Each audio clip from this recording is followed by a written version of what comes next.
Hello, sixth graders. It's Mr. Gardell. For those of you who don't know me, I'm one of the sixth grade social studies teachers. It's great to be with you today.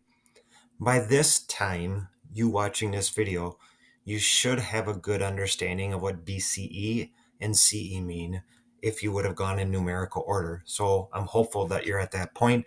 If you don't understand BCE and CE, stop the video, pause the video, okay, go back to that quick slideshow that explains BCE and CE, and then come back to the video about the introduction to the Prehistoric Minnesota Storyboard, which this video is mainly about. So where am I going to locate my resources to complete the Prehistoric Minnesota Storyboard? The first thing I'm going to do is click on the date, Thursday, September 30th, and you can see both the Ancient Life in Minnesota and the Prehistoric Minnesota Storyboard right there.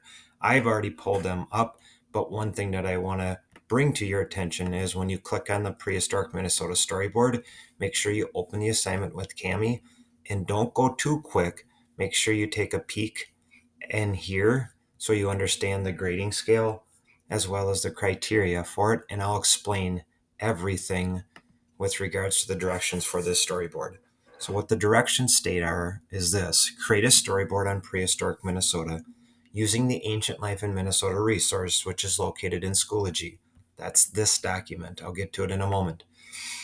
The storyboard is on the next slide. For each time period, you will need to include the following: 1, a writing portion, and 2, illustrations or images. The first time period, 10,500 BCE, or approximately 12,500 years ago, is completed and provides an example of how to complete the remaining 5 time periods.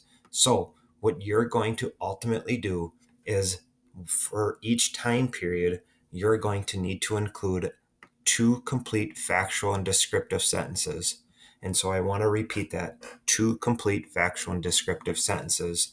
And what I would encourage you to do is to take each time period, one time period at a time. Let me give you an example. Down below, I can see the storyboard. You can see that the first time period is completed for you. This is kind of your example in case you get stuck on what not to do. You'll notice that my 2 sentences not only are complete, but they're factual and detailed. And I chose images that best represent what I wrote or typed within these 2 sentences. So make sure that whatever images or illustrations you pick, that they match, okay, and go with whatever you wrote. So the next time period is 10,000 to 8,000 BCE. What I would encourage you to do is to now go into the Ancient Life in Minnesota document and find that 10,000 to 8,000 BCE. There it is. It gives you the years ago, if that helps you to better understand it. And focus really on this short paragraph right here. You can read the evidence, okay, paragraph if you would like, but I would encourage you to focus on what was happening. What I would do next then is to read through this short paragraph and start thinking in your head, what is the most important? What are the main or central ideas? Or here's a different way to look at it. Think about, okay, what the main or central ideas are from the aspect of, can I find images about it? And so when I read that first sentence, ancient humans hunted herds of giant mammoths and mastodons, I think you could find images or illustrations of mammoths and mastodons. So I think that would be a good sentence to include in your storyboard. What you don't want to do is to simply take that sentence, copy it, and paste it as one of your 2 sentences for that time period. That's called plagiarism. So you're going to have to work on, how can I take this information and put it into 2 complete factual and detailed sentences, but in my own words.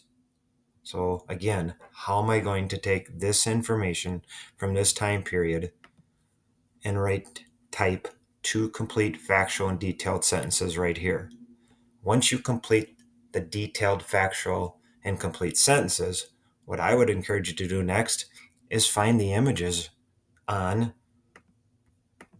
a Google image search. That's what I would do if I were in your shoes. Once I'm done with that time period, the 10,000 to 8,000 BCE, then I would proceed forward onto the next time period, which is 7,000 to 5,000 BCE.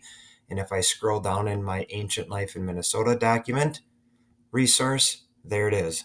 That's this paragraph.